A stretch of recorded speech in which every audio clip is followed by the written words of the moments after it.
함께 모든 상황 속에서 우리 찬양하면서 우리 수요 예배 하나님 앞에 올려드리도록 하겠습니다.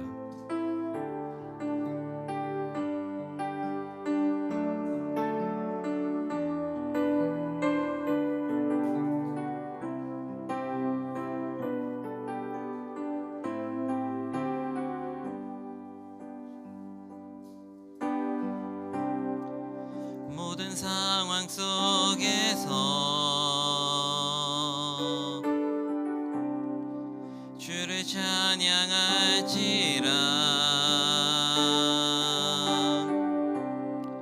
주는 너의 큰 상급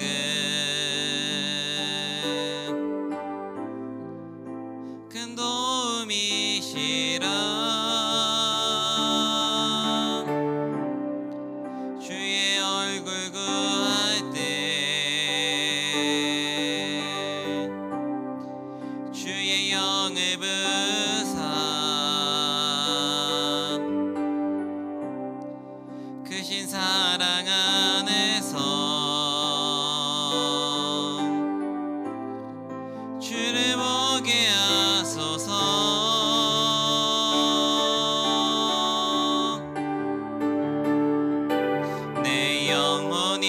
확정되고 확정되어 사오니 믿음에 눈 들어 주를 바라봅니다.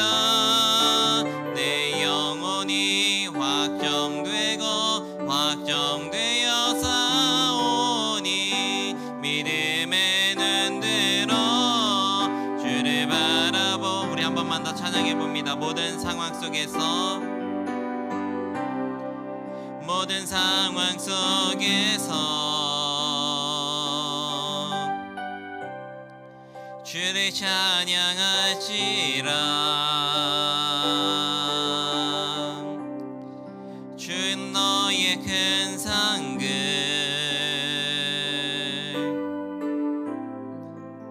큰 도움이시라.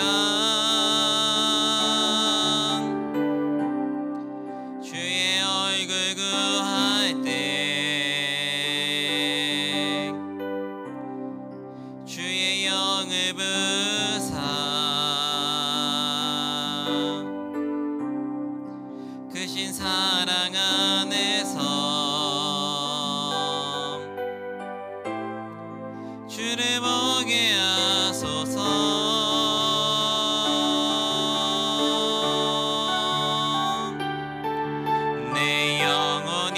확정되고 확정되어 사오니 믿음에 눈 들어 주를 바라봅니다.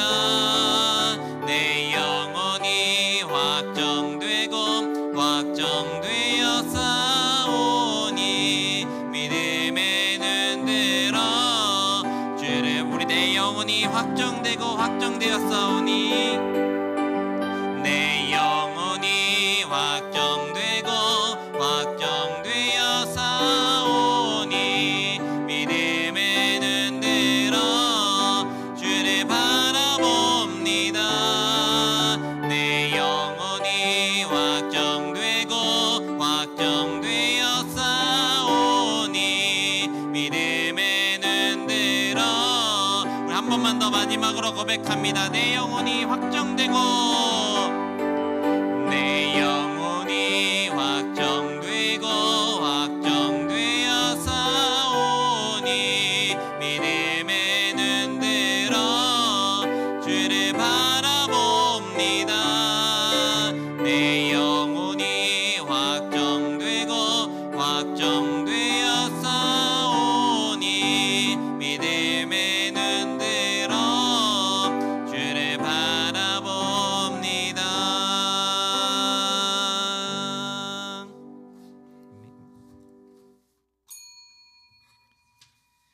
다 같이 조용한 기도로 수요 예배를 드리겠습니다.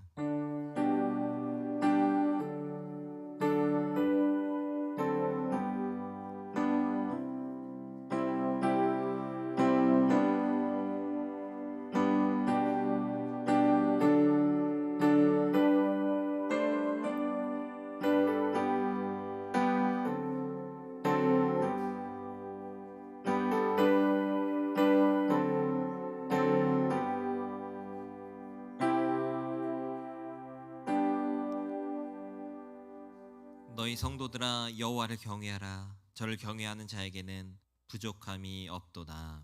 아멘. 찬송가 436장을 찬송하겠습니다.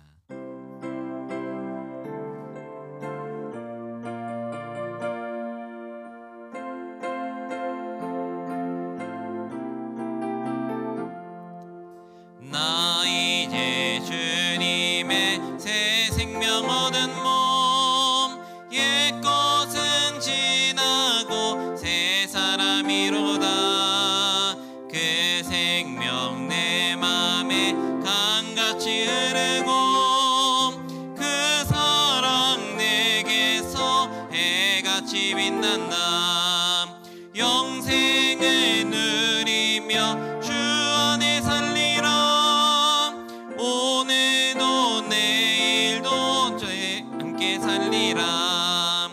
주 안에 감추인 새 생명 얻으니 이전에 줬던 것 이제는 값없다.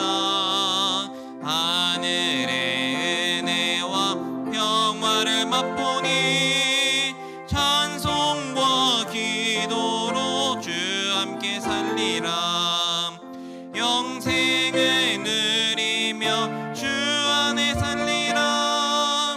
오늘도 내일도 주 함께 살리라. 산천도 조목도 새 것이 되었고 죄인도 원수도 친구로 변한다. 새 생명 얻은 자 영생을 누리니 주님을 모신 맘 새 하늘이로다. 영생을 누리며 주 안에 살리라. 오늘도 내일도 주 함께 살리라. 주 따라 가는 길 험하고 멀어도 찬송을 부르며 뒤따라가리라. 나 주를 모시고 영원히 살리라. 날마다 섬기며 주 함께 살리라. 영생을 누리며 주 안에 살리라. 오늘도 내일도 주 함께 살리라. 지금 합심기도 시간입니다. 교회를 위해, 오늘 선포될 말씀을 위해, 몸과 마음의 질병으로 아픈 환우와 그 가족들을 위해 다 함께 통성으로 기도하겠습니다. 오 하나님 아버지, 오늘도 우리 가운데 함께하여 주심에 감사드립니다. 하나님, 우리 교회 가운데 주님께서 함께하여 주셔서 하나님의 은혜가 차고 넘치는 교회가 되게 하여 주시고 우리 교회가 사랑으로 하나 되게 하여 주시며 한 마음으로 교회를 섬길 수 있도록 좀 도와주시옵소서. 우리의 믿음이 연약해져서 낙심되지 아니하도록 하나님 우리를 붙들어 주시고 하나님 늘 강건한 믿음으로 하나님 우리 교회를 섬길 수 있도록 하나님 온 성도들을 붙잡아 주시옵소서. 하나님 오늘 선포될 말씀을 위해서 기도합니다. 목사님의 입술을 주장하여 주셔서 하나님 영육간에 강건케 하여 주시고 성령의 충만함으로 그 말씀이 선포되어질 수 있도록 좀 도와주시옵소서. 온 성도들 하나님의 말씀을 들을 때에 주님께서 함께하여 주셔서 그 마음으로 옥토와 같이 하여 주시고 말씀의 은혜 받고 하나님 결단하며 삶에서 살아갈 수 있도록 하나님 우리를 도우시고 이 말씀 가운데 함께하여 주시옵소서. 몸과 마음의 질병으로 아픈 환우들을 위해서 기도하오니 하나님 그들이 이제 깨끗이 낫게 하여 주시고 하나님 이제 병상에서 일어나서 다시 두 발로 주님 전에 걸어나와 예배할 수 있도록 하나님이 도와주시고 하나님 그들에게 힘을 더하여 주시옵소서.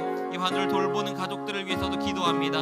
이들이 낙심하지 아니하도록 하나님 함께하여 주시고 주님이 위로자 되어 주시고 하나님 힘이 되어 주시옵소서. 우리 예배 가운데 주님이 함께하여 주시길 원합니다. 하나님 우리 예배를 받아주시고 하나님 우리와 함께하여 주시옵소서. 오늘도 우리 예배 가운데 하나님을 만나게 하여 주시옵소서. 하나님의 그 놀라운 은혜로 말미암아 우리가 새 힘을 얻을 수 있도록 주님 도와주시옵소서. 우리 교회 건강한 성도가 될 수 있도록 든든한 교회가 될 수 있도록 하나님 우리와 늘 함께하여 주시고 하나님 우리를 도와주시고 우리를 붙잡아 주시옵소서. 우리의 기도에 응답하여 주시기를 원합니다. 하나님 오늘도 우리와 함께하여 주시기를 간절히 소망하오며 이 모든 말씀 예수 그리스도의 이름으로 기도드립니다. 아멘.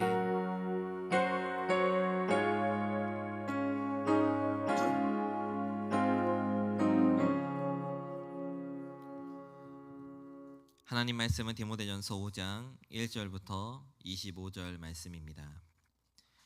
늙은이를 꾸짖지 말고 권하되 아버지에게 하듯하며 젊은이에게는 형제에게 하듯하고 늙은 여자에게는 어머니에게 하듯하며 젊은 여자에게는 온전히 깨끗함으로 자매에게 하듯하라.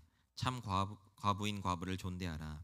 만일 어떤 과부에게 자녀나 손자들이 있거든 그들로 먼저 자기 집에서 효를 행하여 부모에게 보답하기를 배우게 하라. 이것이 하나님 앞에 받으실 만한 것이니라. 참 과부로서 의로운 자는 하나님께 소망을 두어 주야로 항상 간구와 기도를 하거니와 향락을 좋아하는 자는 살았으나 죽었느니라. 내가 또한 이것을 명하여 그들로 책망받을 것이 없게 하라. 누구든지 자기 친족 특히 자기 가족을 돌보지 아니하면 믿음을 배반한 자요 불신자보다 더 악한 자니라. 과부로 명부에 올릴 자는 나이가 60이 덜 되지 아니하고 한 남편의 아내였던 자로서 선한 행실의 증거가 있어 혹은 자녀를 양육하며 혹은 나그네를 대접하며 혹은 성도들의 발을 씻으며 혹은 환난당할 자들을 구제하며 혹은 모든 선한 일을 행한 자라야 할 것이요 젊은 과부는 올리지 말지니 이는 정욕으로 그리스도를 배반할 때에 시집가고자 함이니 처음 믿음을 저버렸으므로 정죄를 받느니라.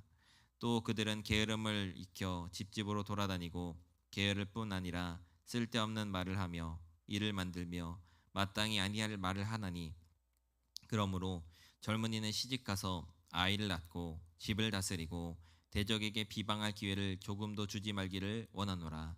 이미 사탄에게 돌아간 자들도 있도다. 만일 믿는 여자에게 과부 친척이 있거든 자기가 도와주고 교회가 짐지지 않게 하라. 이는 참 과부를 도와주게 하려 함이라.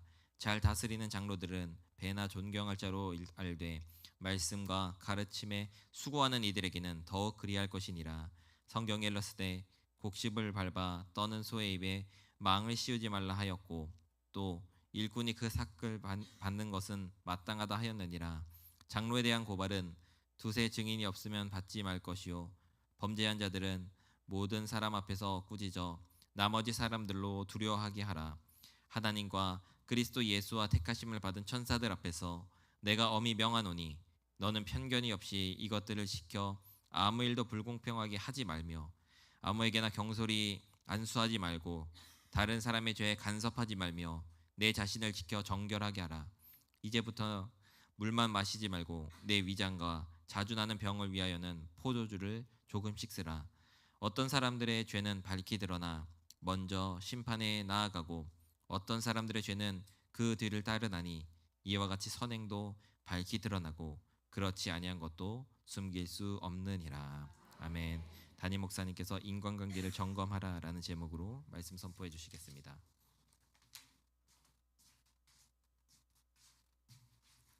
할렐루야. 3일 밤에 이렇게 많이 나오셔서 하나님의 은혜를 사모하는 여러분들에게 주님의 은혜가 함께 하시길 축복합니다.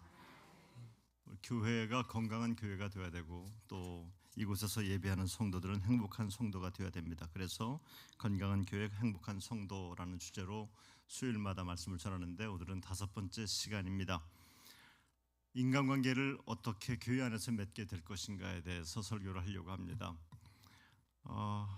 제가 좀 철이 드는 것 같아요. 철이 드는 게 뭐냐면은 누가 절 보고 혹시 여러분들에게도 동일한 질문을 합니다. 저한테도 누가 힘들고 그러면 제일 먼저 전화하고 싶은 사람은 누구니? 라고 물어본다면 여러분은 누구라고 말하겠습니까?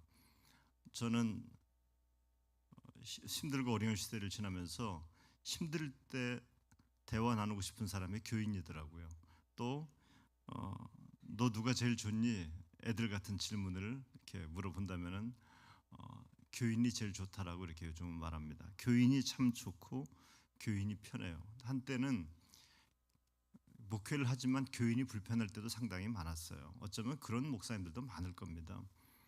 내가 양무리들을 먹이고 있지만 교인이 불편할 때가 있어요. 이거는 목사에게도 비극이고 교회에게도 비극이고 교인에게도 비극입니다. 제가 언젠가 한국에 있는 목사님들, 감리교 목사님들 전체를 놓고 세미나를 몇 년 전에 했는데 그때 제가 했던 게 뭐냐면은 당신들은 행복합니까? 라고 하는 질문을 했어요.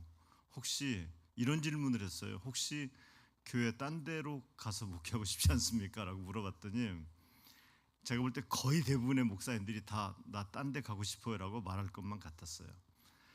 이것은 비극이죠. 이 교회에서 이 교인들을 사랑하다가 이 교인들에게 내 삶의 전부를 드리다가 그리고 나는 정말 장렬하게 산화하리라 뭐 이런 마음을 갖고서 목회를 해도 될까 말까 한데 늘 마음속에 교회 생각하면 스트레스가 되고 교인들 생각하면 마음이 부담이 되고 그렇다면 그 목회는 행복한 목회는 아닐 거라고 생각해요. 안 그렇겠습니까? 그러니까 행복이라는 게 그렇죠. 누구는 신나고 누구는 혼나면 그건 행복한 게 아니에요. 교인들도 행복해야 되지만 그 교회를 목회하는 목사도 행복해야 됩니다. 여러분이 하나님 말씀 듣고 교회 생활하면서 은혜가 되는 것처럼 목사도 목회하면서 은혜가 돼야지 행복한 거예요. 그런데 마치 교인들은 행복하다 그러는데 목사 혼자만 안 행복한다든지 아니면 반대로 목사는 행복하다 그러는데 교인들은 안 행복하면은 이건 건강한 교회도 아니고 행복한 성도도 되지 못하는 겁니다. 제가 좀 철이 든다는 것은 그거예요. 나는 요즘 이렇게 교인들이 그렇게 보고 싶은지 몰라요.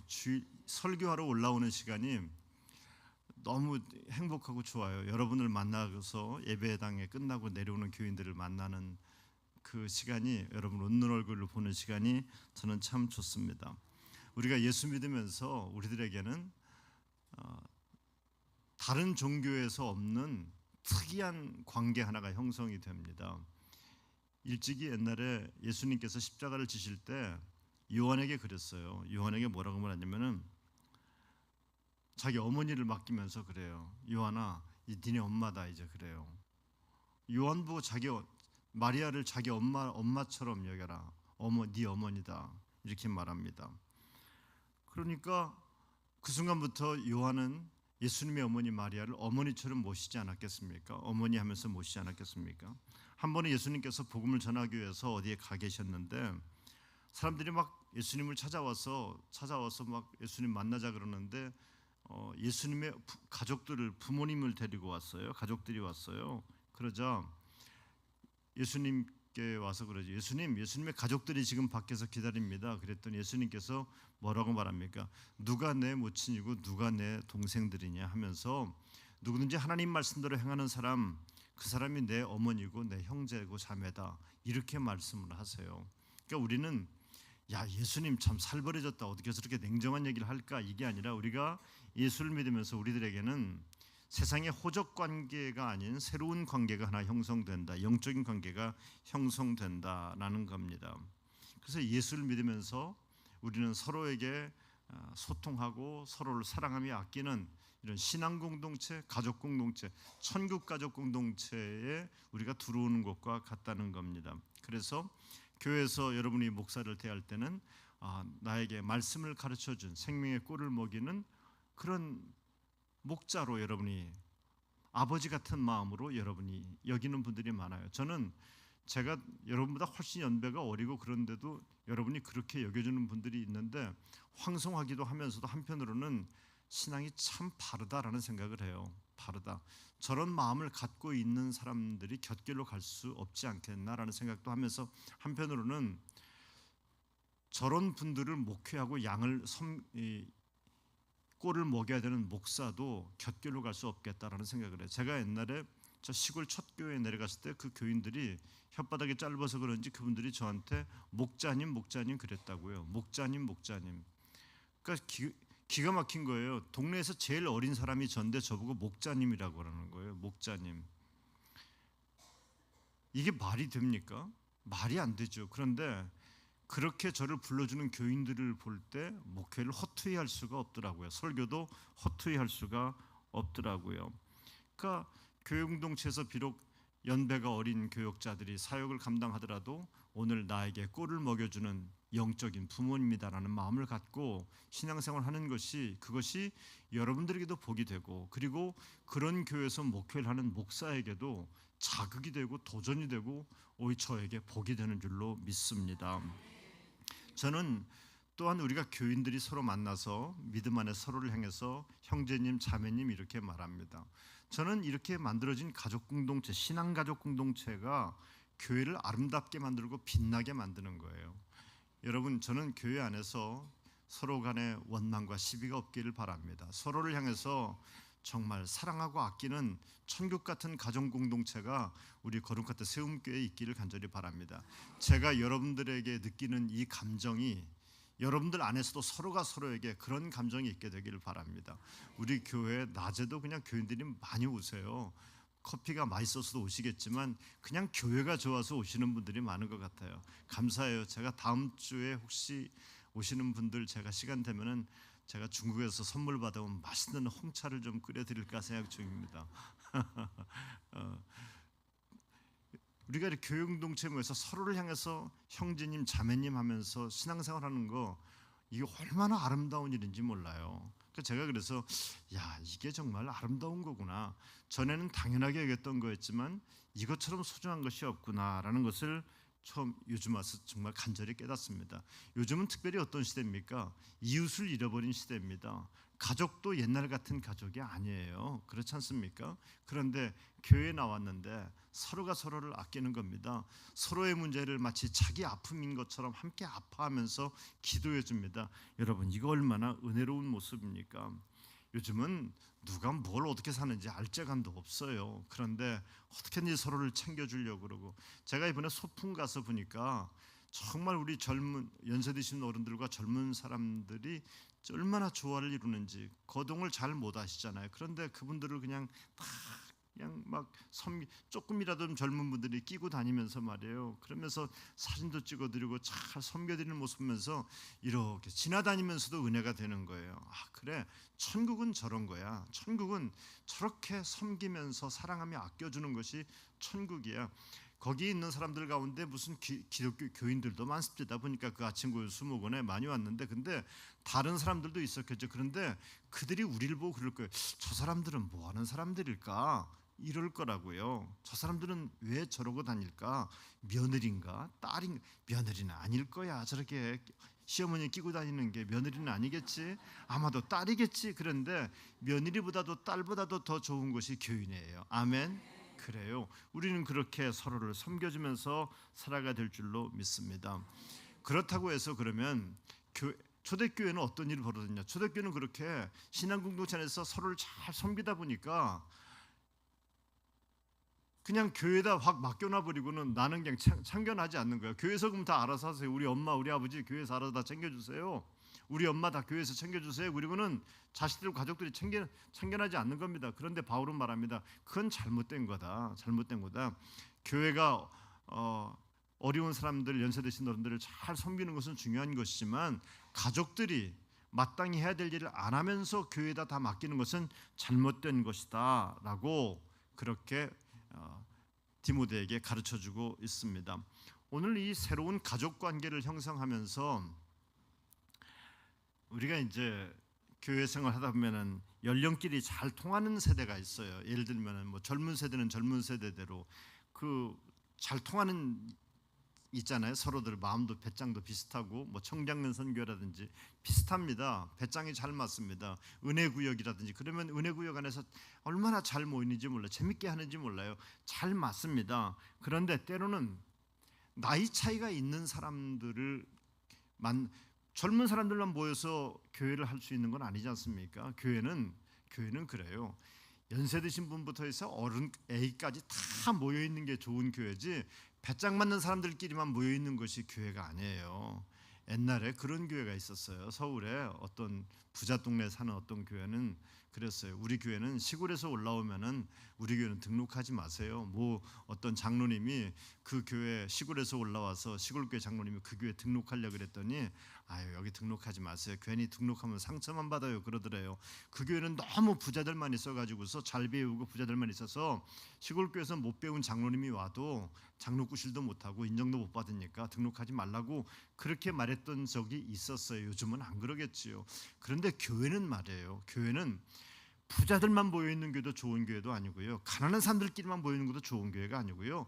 다 섞여 있어야 돼요. 다 섞여 가지고서 서로를 아끼고 섬기고 돌보는 것이 이것이 좋은 교회예요. 어른도 있어야 되지만 아이들도 있어야 되는 겁니다.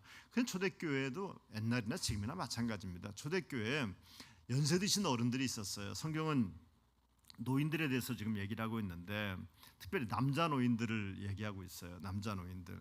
그러니까 우리가 이런 건 있어요. 저도 나이가 좀 조금씩 먹으니까 그렇게 말이 많아지는지 모르겠어요. 뭐 이렇게 말이 많아지는지. 그래서 가급적이면 말을 안 하려고 합니다. 가급적이면. 그래서 어른들 말이에요. 젊은 사람들 만나면 그냥 가만히 있어요. 그냥 말하지 말아요. 그냥 뭐 내가 옛날에 어쩌고 저쩌고 하면서 말을 많이 하잖아요. 그러면요, 말을 많이 하면은 젊은 사람들이 별로 안 좋아해요. 그러니까 그냥 그러냐 하면서 그냥 내깔겨둬요. 떠들으려고 내깔겨둬요. 그냥. 그런데 그게 뭔 여기서 지금 제가 말하지 말라 그런다고 얘기 안 하겠습니까? 그냥 버스 타고 가다가도 그냥 젊은 사람 배짱 안 맞으면 너 똑바로 하라 그러고 막 그러고 싶단 말이에요. 그런 마음들이 있어요. 그런데 옛날에는 우리 시대는 그래서 이제 젊은 사람들하고 세대 갈등이 노인들하고 심하지 않습니까? 근데 과거 초대교회 때는 이런 갈등뿐만이 아니라 어떤 문제가 있었냐면은 노예들이 있었는데 노예들이 나이가 많은 거예요. 교회에 귀족도 있고 노예도 있었잖아요. 노예들이 있는데 나이가 많아. 바울이 뭐라고 말하냐? 그 늙은이들. 그러니까 노예이기 때문에 사람 취급 못 받는 거예요. 그런데 그 늙은 노인들을 남자들을 대해서 아버지처럼 대해줘라라고 말하는 겁니다. 여러분 교회는요 세상은요 노인들은 말이에요. 노예 남자들 바울이 편들은 늙은이들은 노예 늙은이들이에요. 그런데 그런 사람들은 세상에선 취급을 못 받아요. 왜? 노예니까. 나이 많다고 해서 나이 값을 하겠습니까? 거기서 뭘 하겠습니까? 나이 주민등록증 몇 년인데 너 몇 년이야? 이렇게 말하겠습니까?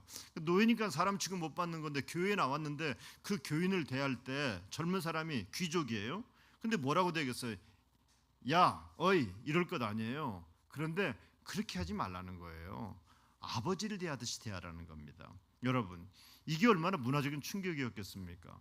초대교회 그 당시에 소아시아 교회 그 당시 문화 속에서 에베소에 있는 교회들이 다 이런 뭐 귀족들 같이 살고 있는데 그 노예들이 교회만 나가면 아버지 대접을 받는 겁니다.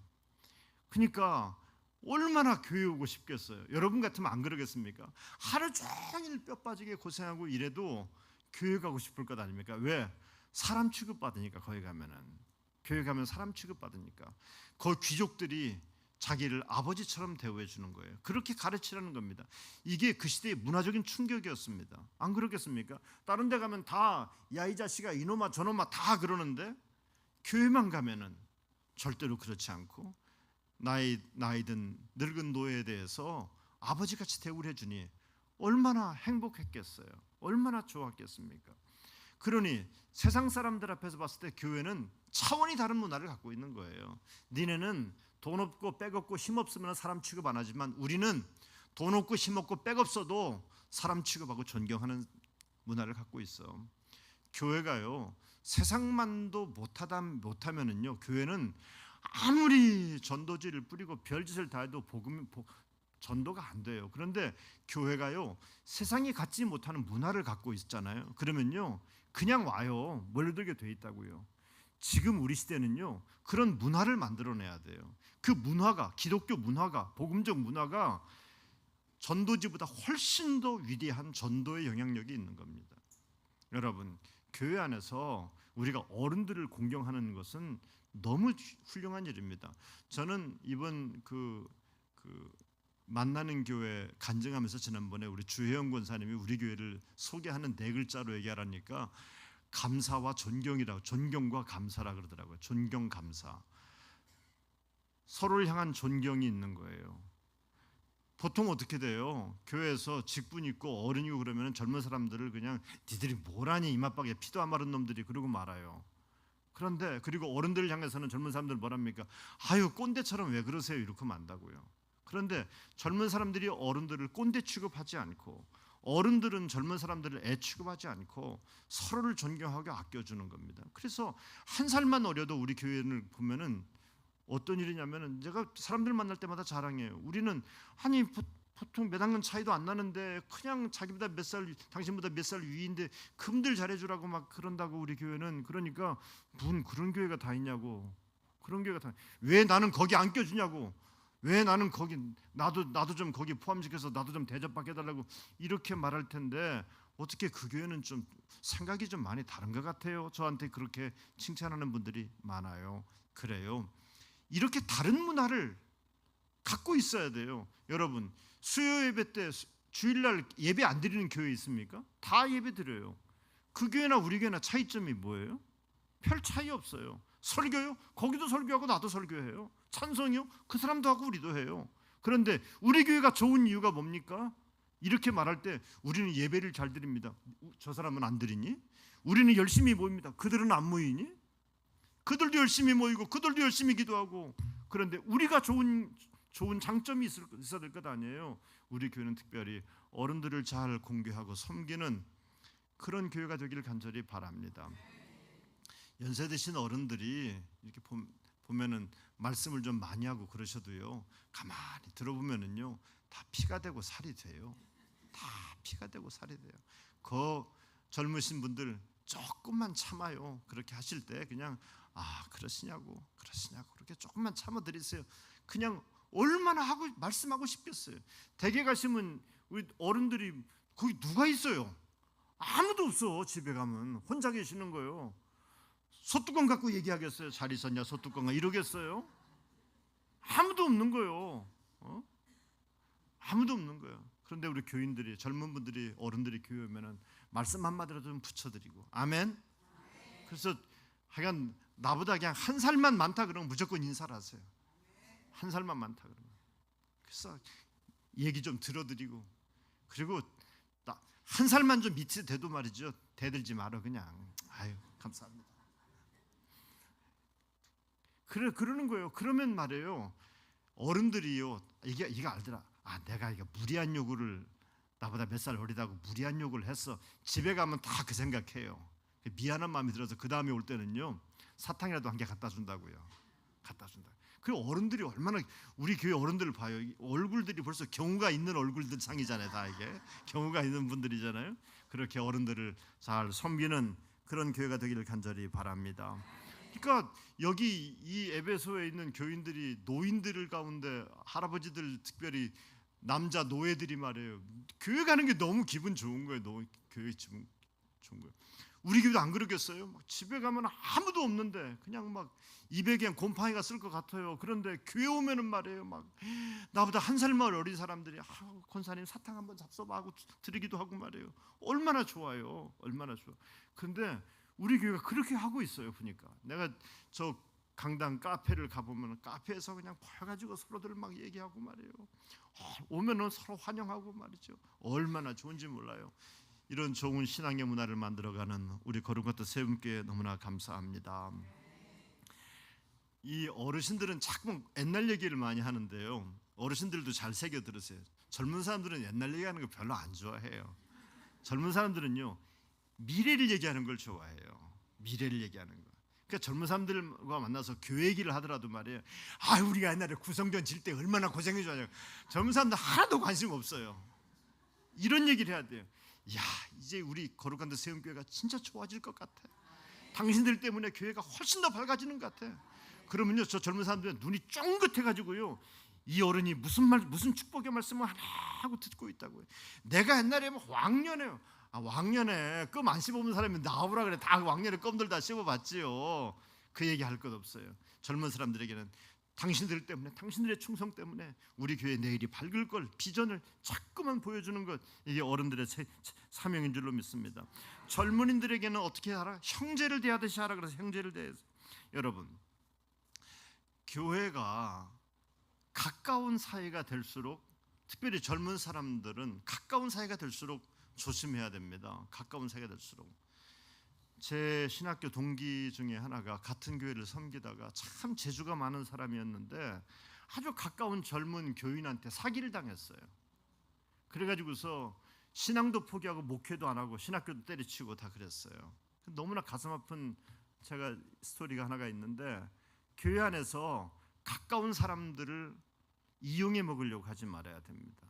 형제를 대해야 돼. 형제 이용해 먹는 사람, 요즘 그런 사람도 있을 때다 보니까 형제를 이용해 먹기도 합니다만은 형제를 이용해 먹지는 않잖아요. 해서는 안 되잖아요. 그것처럼 형제를 이용해 먹으려고 하면 절대로 안 된다는 겁니다. 교회를 다니는 사람들끼리 서로를 이용해 먹고 그리고 자기 이해관계 때문에 발로 차버리고 하는 것은 하나님이 기뻐하지 않습니다. 그 다음에 늙은 여자를 대할 때는 어떻게 하라? 어머니를 대하듯이 하라라고 말씀하셨어요. 연세 드신 어머니들 보면은 자식들이 다 빠져나갔잖아요. 그냥 이빨 빠져나가는 것처럼 다 빠져나 버리고 말았습니다. 그러니까 가슴이 허전합니다. 그런데 가까운 옆에 있는 속도원들 젊은 분들이 누군가가 정말 자식처럼 아래 여선교회 사람들이 자식처럼 동생처럼 이렇게 섬겨줄 때 말 한마디 무슨 가서 집 팔아오라는 거 아니잖아요. 그냥 오늘 내가 우리 권사님 만날 때 사탕이나 좀 몇 개 하나씩 줘야겠다 하고서는 올 때 말이에요. 주머니다 사탕 몇 개만 갖고 오세요. 그리고는 권사님 보면은 사탕 하나만 쥐어드리세요. 이렇게 말하고 사탕 주면은 좋잖아요. 권사님 예배 드릴 때 기침하지 말도록 사탕 입에 넣고 기침할 때 사탕 잡수세요. 그렇게 하세요. 그러면 얼마나 고마울까요? 추잡스럽게 사탕 하나 줘놓고서 재고 있네. 우리 교인들 간에 그럴 분들은 없어요. 다들 고마워합니다. 그 따뜻한 마음을 고마워합니다. 그치요? 네, 그래요. 이렇게 어른들을 대할 때 마치 어머니를 대하듯이 그렇게 하라라 그랬어요. 가만히 보면은 연세 드신 어른들은요, 돈도 없고 힘도 없지만 말이에요, 그분들의 눈은 정확합니다. 그러니까 어른들이 볼 때 저것들은 어떤 놈이 건달이고 어떤 놈이 저 꼬리치고 다니는 건지 어른들은 정확하게 알아요. 그분들이 살아왔던 연륜 속에서 피부적으로 느끼는 게 있어요. 그래서 어른들이 이 사람 참 좋은 사람입니다 하면 그 사람 진짜 좋은 사람인 거예요. 우리 젊은 사람들은 그 어른들에게 항상 선한 일들을 많이 하는, 섬김을 많이 하는 우리가 되어야 될 것입니다. 그런데 특별히 젊은 여자를 온전히 깨끗함으로 자매에게 하듯 하라 그랬어요. 그 교회는 다 형제와 자매라는 거예요. 형제 자매는 얼마나 가까워요. 옛날에는 어때? 한 방에서 같이 잤어요. 형제 자매 안 그래요? 돈 없을 때 한 이불 덮고 같이 잤다고요. 그러니까 형제 자매는 가까운 거예요. 그런데 자매를, 젊은 여자를 대할 때 온전히 깨끗함으로 자매에게 하듯 하라. 여러분, 이 말을 쉽게 말하면 이거, 젊은 여자 괜히 유혹하지 말고 유혹도 받지 말라는 얘기예요. 이성관계를 깨끗하게 하라는 얘기예요. 교회가요, 이런 문제로 이성관계가 복잡하게 한번 꼬이기 시작하면 교회는 금방 문 닫아야 돼요. 그거 수습하기가 얼마나 어려운지 몰라요. 그래서 그러니까 지금도 물론 그런 문제 때문에 교회가 시끄러운 교회가 많지만 옛날에는 애도 있었다는 겁니다. 옛날에도. 그러니까 바울이 젊은 여자를 온전히 깨끗함으로 자매에게 하듯 하라 그랬어요. 제가 우리 부교육자들에게 항상 하는 얘기가 뭐냐면은 학생들을 절대 터치하지 말아라. 목사가 머리에 손을 얹고 축복하는 것 외에는 터치하지 말아라. 제가 얼마 전에 우리 교회 집사님 딸 하나를 만났어요. 저쪽 화곡성전에서 같이 이렇게 과자 먹으면서 얘기를 하는데, 학교 선생님들도요, 요즘은 아이들을요, 터치도, 손 이렇게 어깨 두드리는 것도 안 해요. 절대로 하지 않습니다. 절대로 하지 않아요. 근데 어른들은 생각할 때 그거 우리가 뭐 사랑하는 거니까 생각한단 말이에요. 큰일 납니다. 그러면 큰일 나요. 절대로 터치하지 마라. 절대로 터치하지. 교인들도 그래요. 교인들도 아무개네 뭐 아들 딸 교회 학교 나온다고 해서 이쁘다고 막 하는데 절대로 그렇게 하지 마세요. 절대로 하지 마세요. 이건 제가 극단적인 예를 들은 것이고, 초대교회 때 네 누이한테 네 누이를 유혹하겠니? 네 누이한테 유혹을 당하겠니? 그러니 마치 젊은 여자를 온전히 깨끗함으로 자매에게 하듯 하라라고 말하고 있어요. 특별히 이 당시에는 구제 때문에 골치가, 예루살렘 교회도 구제 때문에 골치가 아팠죠. 예루살렘 교회 특별히 이 당시에는요, 교회 안에 과부들의 문제가 심각했어요. 왜냐하면 이 과부들은 이 당시에는 경제권이 없었어요. 보호자가 없었고 경제권이 없었기 때문에 교회에서 이 사람들을 돌봐야 했는데 그 사람들을 어떻게 다 돌봅니까? 돌볼 수 없어서. 그래서 초대교회 때도 이 과부들을 어떻게 돕느냐의 문제 때문에 헬라파 크리스찬과 유대인 크리스찬 사이에서 엄청난 갈등이 생겼어요. 그래서 초대교회 때 사도들은 집사를 세웠던 겁니다. 집사를 세워서 우리는 말씀과 기도에 전념할 테니까 집사님들 당신들이 구제하는 것을 전담해 주십시오라고 부탁을 했어요. 그런데 사도 바울은 교회 안에서 과부라고 해도 무조건 다 도와서는 안 된다는 겁니다. 그 안에 존경받을 만한 과부가 있었다는 겁니다. 존경받을 만한. 그 사람은 누구냐? 5절에 보니까 의로운 자는 하나님께 소망을 두어 주야로 항상 간구와 기도를 하거니와 참 과부로서 의로운 자. 과부는 과부인데 늘 신앙 공동체를 섬기며 누군가를 섬기며 신앙의 모범을 보이며 기도에 힘썼던 사람, 이런 사람들이 경제적인 어려움을 만났을 때 그 사람들을 잘 도와라, 섬겨줘라 라고 말하고 있어요. 그러니까 이 사람들이 얼마나 교회를 잘 섬겼는지를 비교되는데 뭐라고 말하냐면은 6절에 보니까 향락을 좋아하는 이도 있었다는 겁니다. 과부로 살면서 향락에 빠져 있는 이들이 있었어요. 그런데 그들이 향락에 빠져 있는데 그 사람이 과부라는 이유 때문에 교회에서 도와줄 필요는 없다. 그러나 과부들에 대해서는 경제권이 없기 때문에 그의 가족들이, 너희들의 가족들이, 과부의 가족들이 이 사람들을 돕고, 가족들도 없고 정말 기도와 교회를 섬기고 성도를 섬기는 데 전념했던 사람들이 경제적인 활동을 하지 못한 채 어려움을 당하고 있거든. 교회는 그 사람들을 도와줘라. 그래서 인생을 잘 마무리할 수 있도록 지켜줘라라고 당부하고 있습니다. 또한 교회에서 만나는 관계 중에 중요한 관계 중에 하나가 뭐냐면 목회자와 교인 간의 관계입니다. 목회자와 교인 간의 관계. 성경이 특별히 목회서신에서 감독, 장로 이런 표현 하잖아요. 감독은 우리가 감리교는 감독이 뭔지는 알잖아요. 그러니까 감독은 목사이겠지. 장로는 여기 말하는 장로겠지 하는데 그런 뜻은 아닙니다. 성경이 말하는 목회자는 감독과 장로를 목회자라고 말할 수 있어요. 또 집사는 우리가 말하는 평신도 지도자를 의미하는 겁니다. 교인들에게 가르치는 종, 당신들을 가르치는 종들에 대해서 함부로 하지 말 것을 얘기하고 있어요. 그러니까 세상적으로 볼 때 오늘 굴러다니다가 하나 왔는데 자기가 사도라 그러면서 말씀을 가르치는 거예요. 디모데 젊은 녀석이 하나가 와서 말이지 자기가 바울의 무슨 아들이라나 어쩌다나 그러면서 자기가 네가 뭔데 말씀을 가르치고 그래. 별로 고깝게 보일 수도 있잖아요. 그런데 절대로 그렇게 하지 말아라. 무시하거나 업신여기지 말아라. 여기에 이제 목회자들이 서서 설교를 해요. 젊은 목회자도, 전도사님들도 설교할 수 있을 거 아닙니까? 그런데 이렇게 보면은 학문적으로나 해상으로 보면 내가 더 나은 것 같기도 하고 그렇잖아요. 그래도 여기에 어떤 목회자가 서서 설교를 하든지 간에 절대로 업시 여기지 말아라. 왜? 목사의 직업은 세상으로 볼 때는 직업처럼 보이지만 그것은 절대로 세상의 직업이 아니기 때문에 그렇습니다. 그래서 교회는 여기서 이제 목회자가 말씀을 전하는 목회자가 업수이 당하기 시작하면요 기죽어 가지고서요 하나님이 그 목회자의 마음속에 주신 말씀을 담대히 전하지를 못해요. 기죽어 가지고서 교인들이 무엇을 좋아할까를 고민하나요. 그때부터는요. 그러니까 목사가 교회가 죽어가는 이유가 그거예요. 교회가 죽어가는 이유가 뭐냐면은 강단에서 목사들이 자신이 없는 거예요. 자신 없어요. 기죽어 있는 거예요. 기죽어 있는 거예요. 괜히 이런 얘기를 했다가 괜히 쫓겨나면 어떡하지? 교인들이 싫어하면 어떡하지? 누가 반발하면 어떡하지?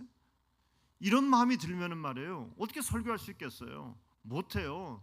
못한다고요. 그러니까 여기 강단에서 목회하는 말씀을 전하는 목회자가 담대하게 목회할 수 있도록 왜? 그래야지 영혼이 사니까. 여기서 목회하는 설교하는 목사가 교인들이 눈치나 슬슬 보고 교인들이 무슨 좋아하는 얘기나 그냥 슬슬하고 농담이나 슬슬 짓거리다가 끝나버리고 이러면 여러분의 영혼이 살겠습니까? 죽지요. 예배 드리는 거 다 소용없는 거 돼버리는 건 아니겠어요? 교인들이 목회자가 말씀을 전할 때 그 말씀의 가치를 소중히 여기고 그리고 그 목회자를 존경하고 보호해 줘야만 합니다. 그렇지 않으면 목사는 목회를 못해요. 제가 여러분을 아는 사람이 여기 올 때 한 명도 없잖아요. 제가 여러분을 만날 때 12년 전에 처음 만날 때 여러분 저 아는 사람이 있었습니까? 전혀 몰라요. 전혀 모르는데 교인들이 목사의 보호자가 돼주는 거예요. 지켜주는 거예요. 그래서 강단을 지켜주고 교회를 지키고 목회자를 지어주고 목회권을 보호해줬기 때문에 오늘 이렇게 거룩한 데 세움교회를 세워서 목회할 수 있는 것 아니겠습니까? 목사는 성경을 연구해서 말씀을 전하는 사람이죠. 근데 이 성경이라는 게 무슨 주석책 열심히 봤다고 해서 설교를 잘하는 것도 아니더라고요. 보니까 물론 목사가 주석책도 보고 책도 봐야 되지만 주석책 보고 책만 읽었다고 해서 좋은 설교가 나오는 것도 아니더라고요. 설교를 준비하는 목사의 마음속에 평화가 이렇게 있어야 돼요. 평화가 있어야 됩니다. 마음이 안정이 이렇게 있어야 돼요. 마음속에 막 흥분이라든지 갈등이라든지 분노하는 마음 이런 것들이 있는 상태에서는요 진짜 설교하기가 싫어요. 막 마음속에 막 정말 고통스러운 상대가 막 무슨 이상한 일을 벌이고 그러면요 설교하는 게 얼마나 고통스러운지 몰라요. 과연 이걸 무슨 설교를 하겠냐 말이에요. 할 설교가 없는 거예요. 고통스러운 거예요. 고통스러운 거예요. 그런데 교인들이 목사가 자신 있게 설교할 수 있도록 방패막이가 되어주는 겁니다. 지켜주는 겁니다. 그게 좋은 교인들입니다. 사도 바울은 구약 성경의 말씀을 이용해서 이렇게 말합니다. 곡식을 밟아 떠는 소는 망을 씌우지 않는다. 곡식을 밟아 떠는데 곡식을 밟아 떨다가 소가요 배고프니까 뭐예요? 곡식 깐 거 자기가 집어 먹는 거예요. 그런데 주인이 볼 때 야 인마 너 이거 너 먹으라고 까는 거 아니야? 나 먹으라고 까는 거야? 왜 네가 먹니? 그러면서 소 입에다가 망을 씌워주는 욕심꾸러기가 있는데 절대로 그렇게 하지 말아라. 혹시 곡식을 떨다가 소가 그 곡식을 집어먹어도 그 뭐라 하지 말아라 라고 말하고 있어요. 이 말은 무슨 말이냐면은 목회자에 대해서 교회가 삶을 살아갈 수 있도록 안정되게 살 수 있도록 할 수 있는 한 힘을 써서 섬겨주라라고 하는 당부를 하고 있는 겁니다. 또한 장로에 대해서 고소할 때도 19절에 이렇게 말하고 있어요. 장로에 대한 송사는 두세 증인 없으면 받지 말 것이요 그랬어요. 교회에서요 교회를 무너뜨리는 것이 악한 마귀의 최고의 작전이거든요. 그런데 교회를 무너뜨리기 위해서 아주 쉬운 방법이 한 가지가 있어요. 여러분들 모두를 다 교회 나오는데 차를 빵꾸나게 해서는 안 될 거예요. 그래도 여러분은 차 타고 나오다가 멈춰놓고 시내버스 타고도 교회 올 거란 말이에요. 그런데 교회를 무너뜨리는 방법이 뭐냐면은 목사 하나만 딱 무너뜨리면 돼요. 목사의 가정만 딱 무너뜨리면요 교회는요 순식간에 무너집니다. 왠지 아세요? 그 목사의 영혼 속에서 좋은 설교가 안 나오거든요. 피폐한 설교가 나오고 막 공격적인 설교만 나오지 않겠습니까? 그런데 무슨 교인이 영원히 살 수 있겠습니까? 그러니까 사탄 마귀는 어떻게든지 목사를 무너뜨리려고 우는 사자같이 역사합니다. 그러면서 뭘 해요? 고소고발을 남발하게 합니다. 그런데 초대교회에 뭐라고 말했냐? 목회자들에 대해서 고소할 때는 두세 증인이 없으면 받지 말아라. 그러니까 뭐 이런 것 같아 라고서 자기 마음속에 심증만 가지고서 목회자를 넘어뜨리려고 하는 것은 이것은 하나님이 기뻐하지 않는다라고 구체적인 증거가 있어야 되고 구체적인 증인도 있어야 된다라고 말하고 있어요. 우리가 이런 아픔의 시절을 지켜봤잖아요. 봤는데 많이 속은 상하죠. 그런데 그 얘기는 그만합시다. 또 한 가지 얘기하고 있는 게 뭐냐면은 20절로 21절 범죄한 자들을 모든 사람 앞에서 꾸짖어 나머지 사람들로 두려워하게 하라 그랬어요. 이 말은 뭐냐면은 죄를 지은 사람들에 대해서 꾸짖으라고 하는 거예요. 이게 제가 잘 못하는 거예요. 이게 뭔가 좀 잘못한 게 있는데 꾸짖어야 되는데 이게 제가 잘 못해요. 그래서 참 그냥 대놓고 꾸짖지 못하고 말을 살짝 돌려서 하고. 근데 이제는 내가 조금 꾸짖을 건 꾸짖을 겁니다. 기분 나쁘세요? 겁나세요?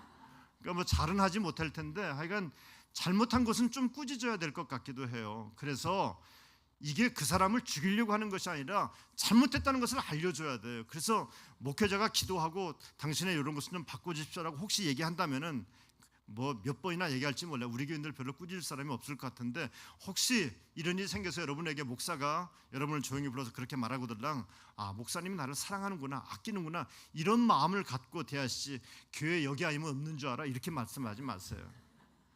교회 여기 아니면 없는 줄 알아. 요즘 교인들이 그래요. 꾸짖으면요 교회 나가버리고 말아요. 여기 아니면 당신 아니면 목사가 없는 줄 알아. 그러고 나가버리고 만다고요. 그런데 그러고는 죽어요. 영혼이 망가져버리고 마는 겁니다. 교회 안에 범죄자들은 모든 사람 앞에 꾸짖어라. 다시는 그렇게 범죄하지 못하도록 가르쳐줘라. 깨우쳐줘라. 그런데 무슨 얘기하냐면은 너는 편견이 없이 이것들을 지켜 아무 일도 불공평하게 하지 말라. 애들은 잘 꾸짖어요. 너 인마 이놈아 교회에서 떠들면 안 돼 인마 자식아 인마 너 이렇게 교회에서 떠들고 있어. 꼬맹이들이 교회에서 떠들고 난리를 치면은요 어른들이 막 꾸짖어요. 근데 여기 누가 막 교회 권사나 장로님이 떠들면은요 찍소리도 못해요. 안 그래요? 교회 나온 지 몇 줄 안 된 사람은 아이 교회 온 지 얼마 안 사냐 뭐 이런 거예요. 그러지 마 이런다고요. 그런데 교회에서 기침깨나 하는 사람이 좀 이상한 짓거리 하면요 가만히 아무 말도 못해요. 이게 불공평하게 하는 거예요. 불공평하게 하는 거라고요. 그렇게 불공평하게 하지 말아라. 돈 많은 사람이나 돈 없는 사람이나 돈 없는 사람이 막 난리를 치면 말이에요. 아 이거 뭐 이러는 거예요. 그런데 돈 있는 사람이 막 난리를 치면 말이에요. 아유 돈값은 해야지요. 그런다고요. 그렇게 하지 말라는 얘기입니다. 보복할까 봐 두려워서 꾸짖어야 될 때 꾸짖는 것을 멈추는 것은 잘못된 거라고 사도 바울은 디모데에게 얘기하고 있습니다. 징계를 정확하게 하라. 징계를 정확하게 하라. 또 한 가지는 아무에게나 경솔히 안수하지 말고 그랬어요. 아무에게나 경솔히 안수하지 마. 이 말은 뭐냐면 안수기도를 하지 말라는 얘기 아니라 직분자로 아무나 세우지 말라는 얘기예요. 직분자로 아무나 세우지 말라. 직분 참 이 직분 때문에 상처받는 사람들이 많죠. 그런데 말입니다. 우리 모두가 다 저분은 정말 신앙 공동체를 위해서 필요한 사람이야라고 생각되는 사람을 세워야 됩니다. 우리는 그렇게 기도하면서 세워야 될 줄로 믿습니다. 한국 교회는 저도 많은 실수를 했어요. 그런 의미에서는 준비되지 않은 직분자들이 너무나 많이 세워졌어요. 그래서 교회 안에서 교회를 힘들게 만드는 경우가 한국 교회는 너무나 많이 있습니다. 너무나 많이 있습니다. 직분을 얻는 데에만 관심이 있어 직분을 얻고 난 다음에는 그 직분을 감당하는 것에 대해서는 미숙한 거예요. 하려고 하지 않는 겁니다. 직분을 명예로만 생각하는 겁니다. 권세로만 생각하는 겁니다. 바람직하지 못하는 겁니다. 디모데에게 이런 얘기를 해요. 너 위장이 좀 약하니까 포도주를 좀 마셔라 그래요. 포도주를 마시라. 여러분 교회는 말이에요. 교회는 목회자의 건강에 대해서도 관심을 가져야 됩니다. 이거는 여러분이 저만이 아니라 우리 교회 모든 목회자들의 건강을 위해서도 관심을 가져야 될 것입니다. 근데 이거를 보고서 또 드디어 은혜로운 술 먹으라는 얘기가 나오는구나. 그거는 술 먹으라는 얘기가 아니라 건강을 위해서 쓰라고 하는 얘기입니다. 약으로 쓰라는 것이지 술 먹고 술 취하라는 얘기는 결코 아닙니다. 교회 안에서 죄의 문제가 생겼을 때 그 죄에 대해서 방관하는 자가 되지 말 것을 얘기하고 있습니다. 여러분, 죄는 우리 인간관계를 많이 흐트러뜨리죠. 죄가 우리 인간관계를 왜곡시키죠. 죄와 싸워 이기는 일이 너무나 중요한 거예요. 우리 거룩한 데 세움교회 안에서 죄와 싸워 이겨서 아름다운 인간관계들이 만들어지는 천국 가족을 이루는 그런 행복한 교회가 되기를 주님의 이름으로 축원합니다. 기도하겠습니다. 은혜 하나님, 사랑의 주님 감사합니다. 저희들을 사랑하여 주셔서 이 3일 밤 주 앞에 나와 하나님 말씀을 듣습니다. 주님, 우리 거룩한 뜻 세움교회가 하나님이 기뻐하는 거룩한 교회가 되기를 간절히 원합니다.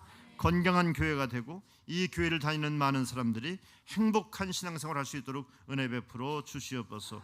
우리가 교회 안에서 천국 가족을 경험하게 하여 주옵소서. 서로를 사랑하고 서로를 존중하고 아껴주는 은혜로운 관계들이 우리 거룩한 뜻 세움교회에서 나타나게 하여 주옵시고 아름다운 신앙의 문화를, 천국의 문화를 해상에 보여주는 교회가 되게 하여 주시옵소서. 예수님 이름으로 간절히 기도드립니다. 아멘. 할렐루야. 교회 소식 전합니다. 속회별 대신방